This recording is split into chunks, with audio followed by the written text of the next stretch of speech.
I had a thought. I'm in the mood for some cozy autumn DIYs. Hey guys, my name is Rochelle and autumn is hands down my favorite season. I have been loving all of the changing leaves. I love getting the chance to put on a sweater, and I already went apple picking in August, so I'm ready. As I'm filming this, I have just come off of a pretty big Story Girls project, and I am a little bit tired, so I'm actually looking so forward to just a quiet, crafty couple of days.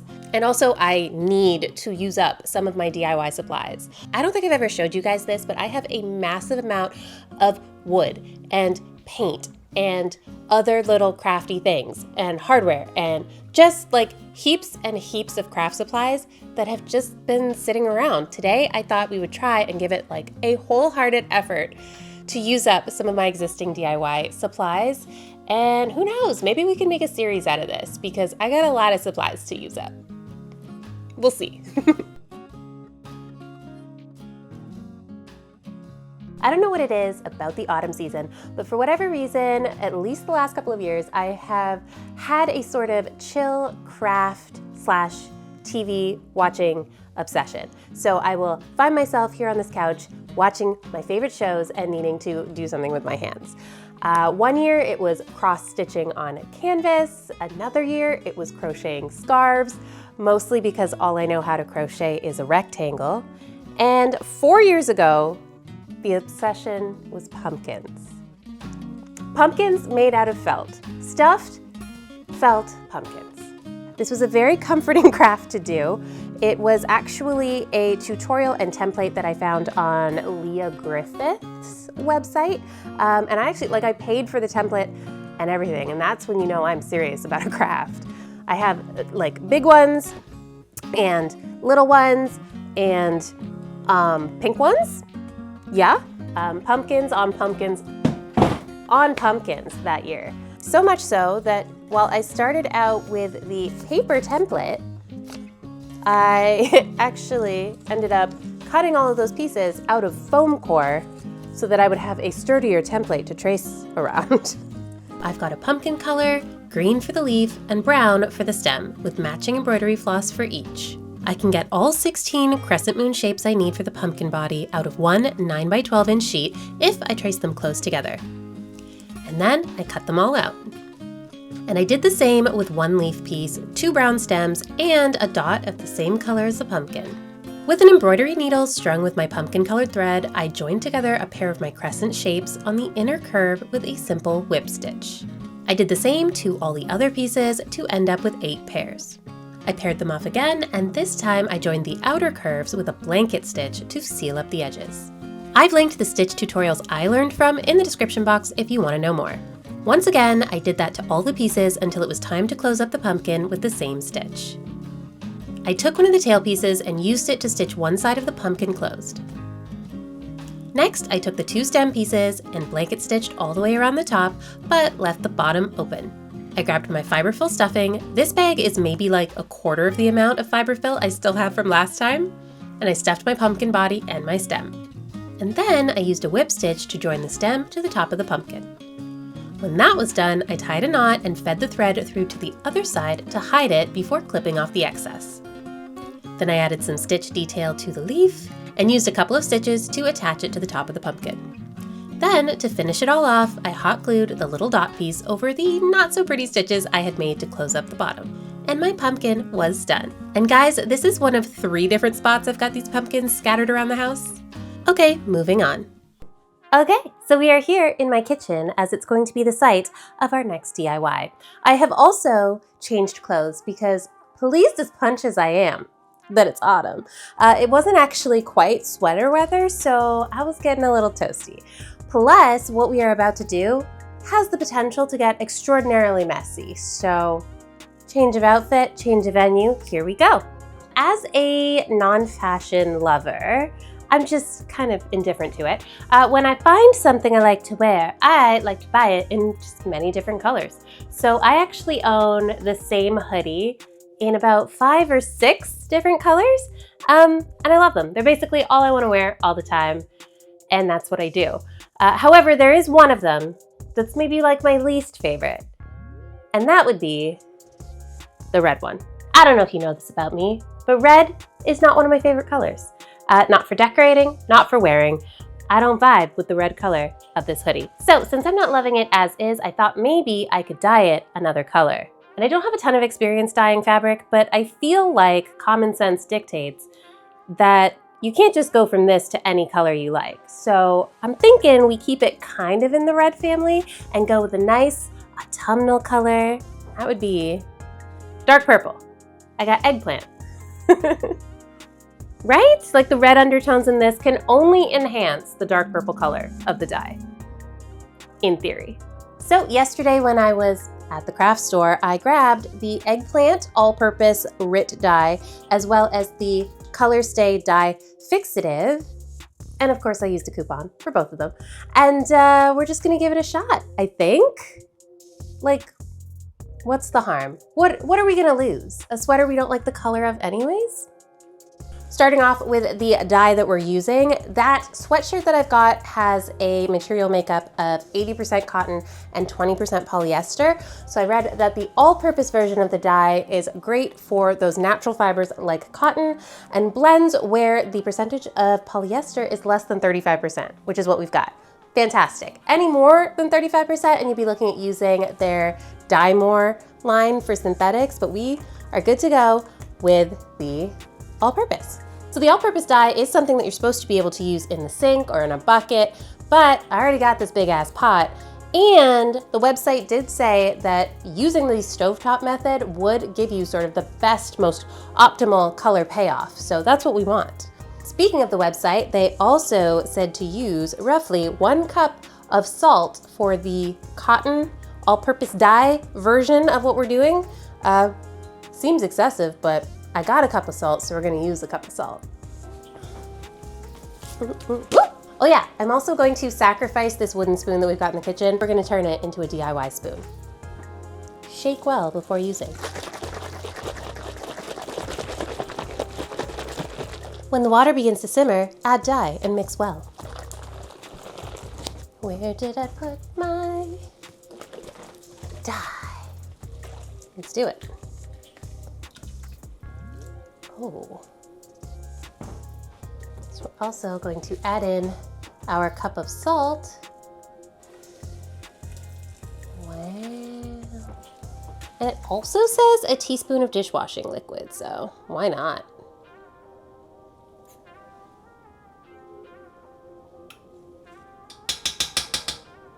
Ooh, what just happened there?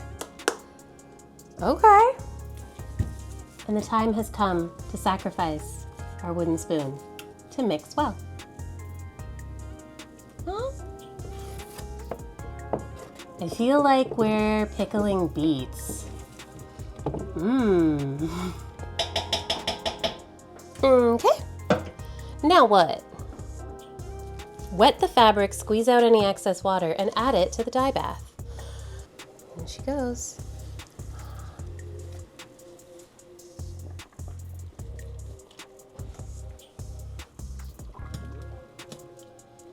Oh, yes.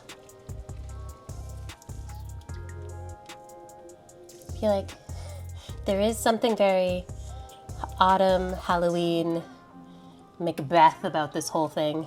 I might owe you a new shelf. Do they still sell this shelf at IKEA? I flicked it accidentally.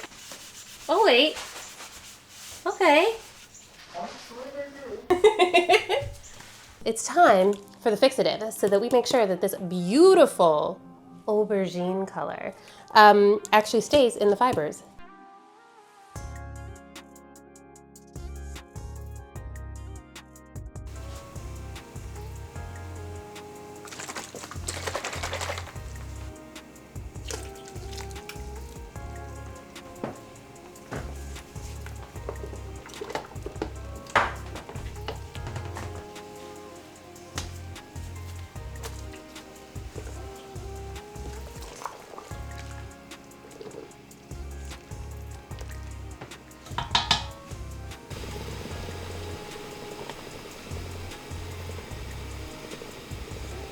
So it looks like I basically just got to keep stirring this for about 20 minutes.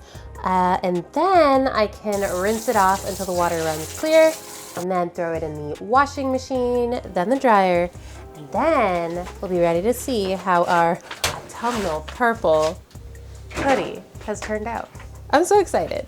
You know what? That is about all the DIYing I need to do today, so I will catch you guys tomorrow.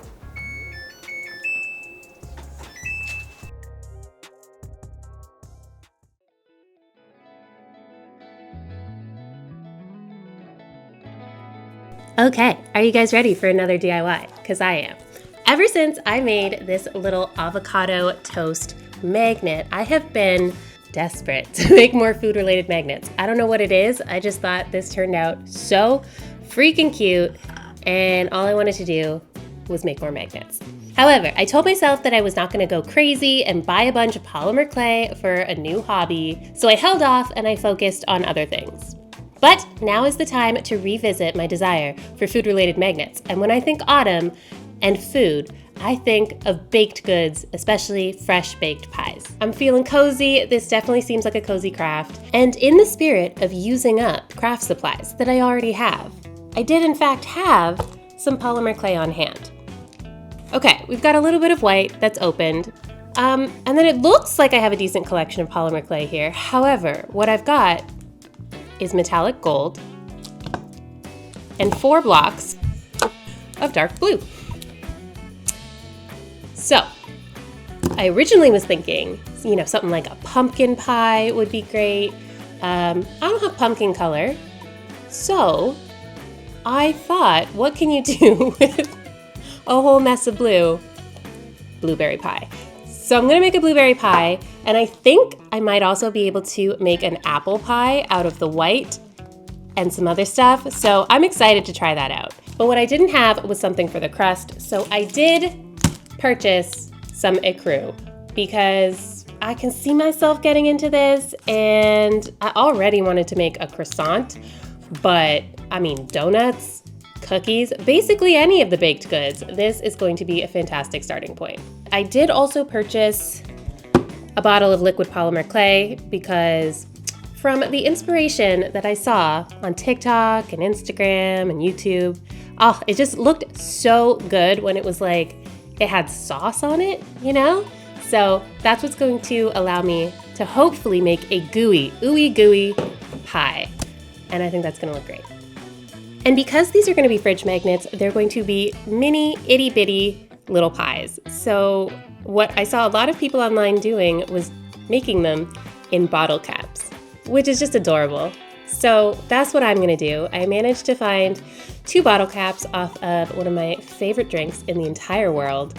And I already spray painted them white because I wanted them to have that like ceramic pie plate vibe. So got a couple of those. I think I'm ready to go. Oh, I'm excited. So to start, I conditioned the ecru clay by rolling it in my hands to make it soft. And I used a dowel to roll it flat. I cut off the excess and pushed the clay into the bottle cap just like a real pie crust. I didn't have a ball tool, so I used a pencil eraser to get in all the little nooks and crannies and to smooth it out. Speaking of my lack of specific clay tools, I used my Cricut tools to cut and shape the clay. It was already looking so legit. I cut a piece of blue clay and rolled it into a little sausage and kept rolling until it was a little noodle that I could cut a bunch of tiny pieces off and roll them into balls.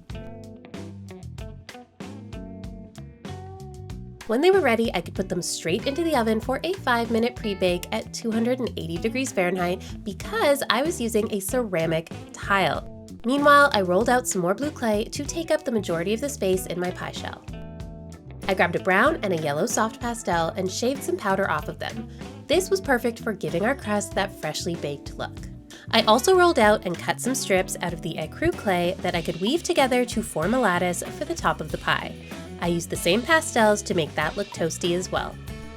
Now the part I've never tried, liquid clay. I colored it with a blue and a purple pastel to make the blueberry sauce for the filling, which honestly was so satisfying and made it look so real. I put the lattice on top and trimmed the excess. Now for the apple pie.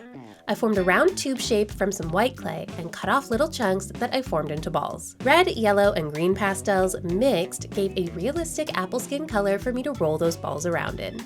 Then I cut my mini apples into slices and had to stop myself from squealing at how cute they were. They got a pre-bake too, so that I could more easily work with them to assemble my pie. Some more liquid clay with brown color added made a great glaze. Especially when, after they were baked for about 20 minutes and cooled, I added some UV resin just where I wanted them to be shiny. I used the same resin to attach a tiny magnet to the back of each bottle cap, and voila, the cutest little fridge magnets I've ever seen. And yeah, I ended up making my croissant and some pancakes too.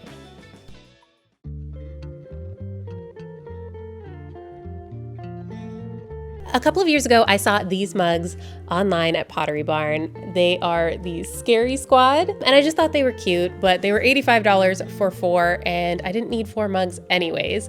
So I was like, I'll DIY them myself. And I went so far as to go to Walmart and I found these like plain black mugs, which were perfect.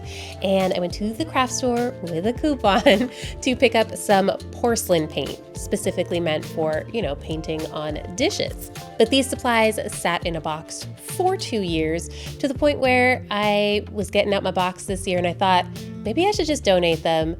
But then I was like, no, that little spark of DIY desire is still there. And I thought, what better way to get these mugs painted than actually head over to my friend Anne's place so we could paint them together. My friend Anne also recently started a YouTube channel called Anterior, and she's got some fantastic makeovers and DIY projects posted, and it is a fun time. I definitely think you should check it out. I think you're really gonna like it. I do. So Anne and I took a minute to look over our options and figure out what we wanted our mug designs to be.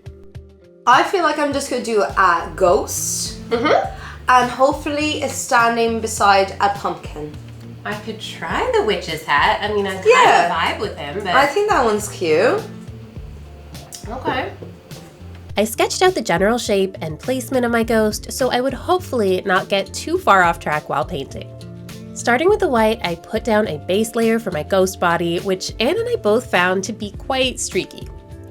But then I moved on to the witch's hat and surprised myself with my actual precision in this step.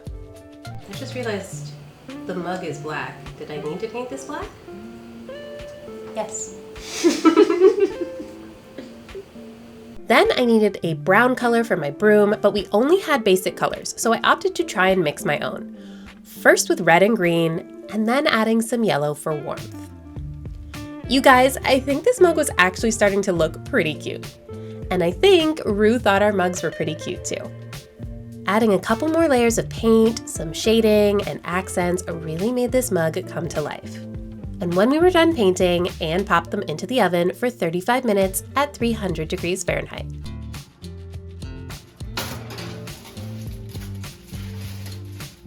God bless.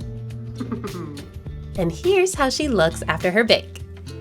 And here's how she looks with Anne's mug.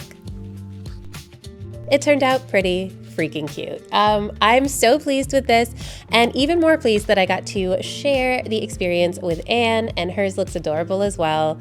And if you would like to see some of the behind the scenes of our hangout and DIY, I will actually be cutting down that video and posting it soon as a little bonus footage.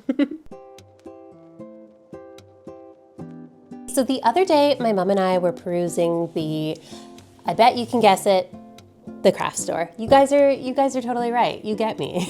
And I saw this absolutely adorable little mushroom garland. Look at that. And honestly, at the time of filming, I think it was about $12.50 Canadian. So like, honestly, maybe I should have just grabbed it. It was $12.50 that I did not need to spend because I honestly had every single thing that I needed for this DIY already at home. Because as we know, thanks to my pumpkin obsession of years past, I had all of this extra felt in these beautiful autumnal colors. I had matching embroidery floss still. I had all of the fiberfill stuffing. I will have fiberfill stuffing probably till the end of my days. I also had a roll of jute twine at home because who doesn't have a random roll of jute twine? It's also nice to try and make it myself because then I can alter the design a little bit. So the first thing I did when I went home was I went on to the Michaels website and I found the product and I took a zoomed in screenshot of a couple of the shapes of the mushrooms and I printed it out. Then I could cut out those shapes and use them as the template for tracing onto my felt. Okay, so now that I've got the shapes traced out on my felt, I'm just gonna cut out 2 mushroom caps and 2 mushroom stems. And even though I traced my mushroom stem right up to where it meets the cap, I'm actually gonna extend it by about 1/4 inch because we're gonna need to overlap them a little bit later. And then I can also use some of the offcut pieces of the cream color to cut out some dots. The original garland has 12 mushrooms, I think in 5 colors. I've used 4. Use what you got or use what you like.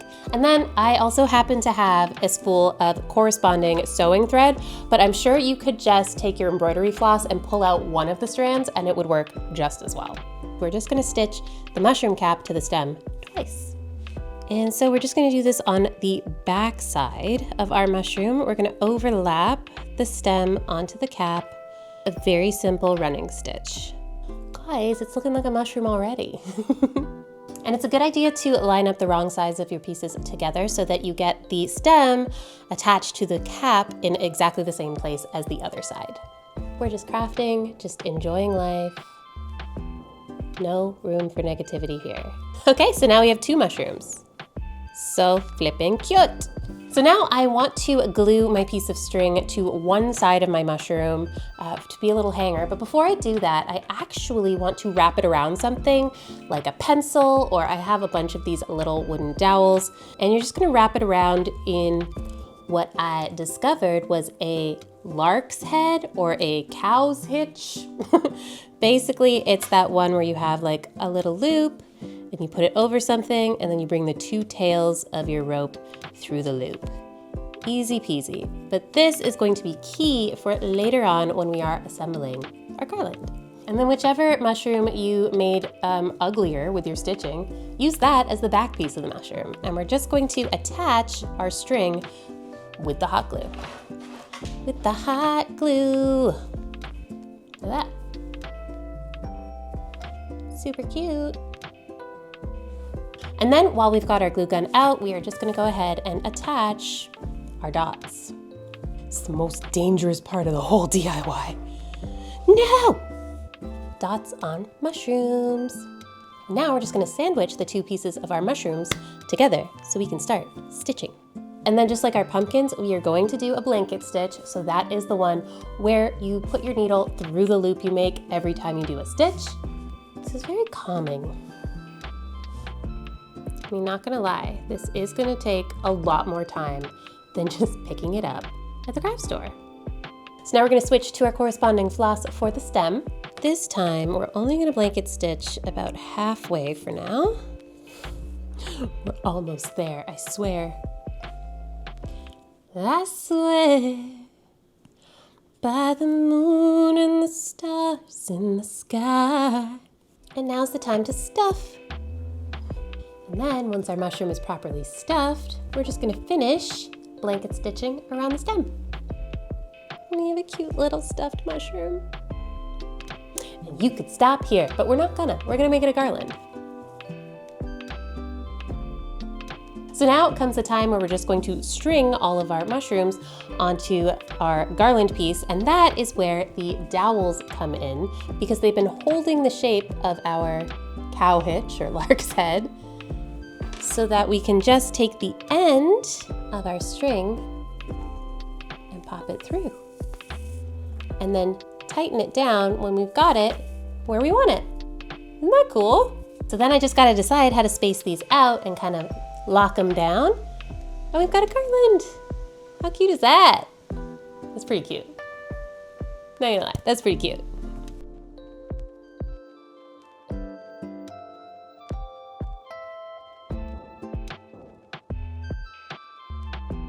Thank you so much for chilling out and getting crafty with me. If you missed me being in the workshop, you can check out my last video if you haven't seen it, where I did a touch of woodworking to try and make some cake stands that may or may not have worked out as planned. I'm looking forward to seeing you guys in the next video. Bye! I am hot. It's actually too hot to wear this sweater.